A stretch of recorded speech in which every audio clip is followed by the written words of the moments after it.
লাল শাকের ভিতরে শিম দেওয়া দেখে অনেকেই একটু হতবাক হতে পারেন যে এটা আসলে কি করছে। আসলে আমি লাল শাক দিয়ে আজকে একটা সিমের মজার রেসিপি আপনাদের সাথে শেয়ার করতে যাচ্ছি।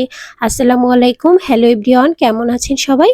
আলহামদুলিল্লাহ আমি ভালো আছি। আশা করছি আপনারা যে যেখানে আছেন আলহামদুলিল্লাহ ভালো আছেন, সুস্থ আছেন। তো এই ভাজিটা আমি কিভাবে করলাম সেটাই শেয়ার করছি। তো এখানে চুলায় প্রথমে ফ্রাই প্যান বসিয়ে দিয়েছি আর রেগুলার যে তেলটা সেটা দিয়ে দিচ্ছি।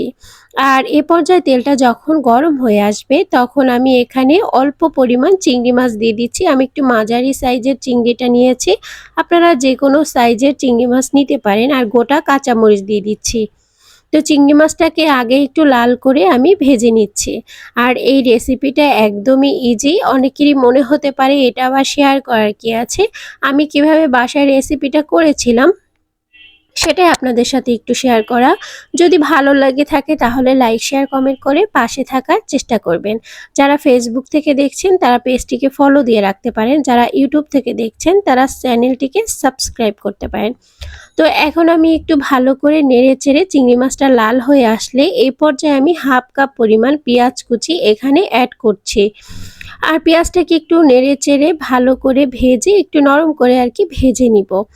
আর আমি আগে থেকে লাল শাকটা একটু কেটে পরিষ্কার করে রেখে দিয়েছিলাম। কচি যে সিম পাওয়া যায় সেটা একটু কুচি করে কেটে নিয়েছি। আসলে আমি এই রেসিপিটা যেদিন বাসায় করেছিলাম ভাবলাম কেমন না কেমন হয়, কিন্তু আমার ধারণাটা একদমই চেঞ্জ হয়ে গিয়েছিল। তাই ভাবলাম আপনাদের সাথে শেয়ার করি। তো পরিষ্কার করে রাখা লাল শাকগুলো এখানে আমি দিয়ে দিচ্ছি। আর এর সাথে আমি দিয়ে দিব যেই সিমগুলো আমি কুচি করে রেখেছিলাম ওইটা দিয়ে দিব। তো এ পর্যায়ে আমি দিয়ে দিচ্ছি। আর আমার জানালা থেকে আসলে রোদ পড়ছিল অনেক, তাই কালারটা আসলে ঠিকভাবে আমি ক্যামেরাবন্দি করতে পারিনি। তো একটু কেমন জানি এসেছে কালারটা। যাই হোক, এখন আমি একটু নেড়ে চেড়ে এটাকে ভেজে নিব। আমি পুরোটা তেলের ভিতরেই ভেজে নিব, কোনো রকম পানি দিব না। শাকের ভিতর থেকে যতটা পানি বের হবে ওইটা দিয়ে কিন্তু এই ভাজিটা কমপ্লিট করতে হবে, তাহলে কিন্তু বেশ ভালো হয়। অবশ্য আমরা এটা সবাই জানি যে ভাজির ভিতরে পানি আমরা দেই না, সবাই তেলের ভিতরে একটু ভাজি করি। তো এটা আমি এখন একটু নেড়ে চেড়ে এখন এখানে আমি লবণ অ্যাড করব আর সামান্য পরিমাণ হলুদ ইউজ করব।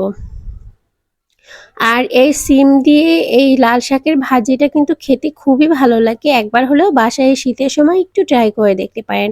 তো এখানে সামান্য পরিমাণ লবণ আমি দিয়ে দিয়েছি। আর এখন আমি সামান্য পরিমাণ হলুদ দিয়ে দিচ্ছি।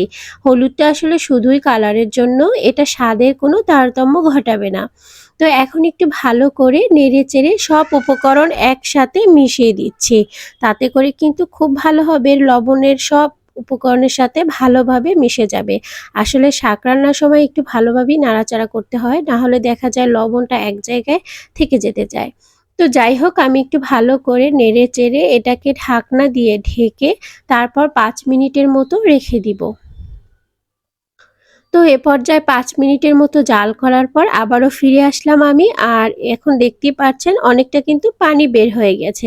আমি কিন্তু কোনো রকম পানি দেইনি, কারণ শাক যখন আমরা ধুয়ে পরিষ্কার করে ছেঁকে রাখি সেটার ভিতরে পানি থাকে, ওইটাই কিন্তু আমাদের হয়ে যায়। তো এ পর্যায়ে ভালো করে একটু নেড়েচেড়ে ঢাকনা দিয়ে আবারও ঢেকে রেখে দিব 5 মিনিটের জন্য। আর মোট 10 মিনিটে কিন্তু এই রান্নাটা একদম হয়ে যাবে। তো আবারও ঢাকনা দিয়ে ঢেকে রেখে দিলাম 5 মিনিট। আর 5 মিনিট পর আবারও ঢাকনা খুলে দেখি এটা একদম প্রপারলি সিদ্ধ হয়ে গেছে, কিন্তু কালারটা কিন্তু খুবই সুন্দর এসেছিল।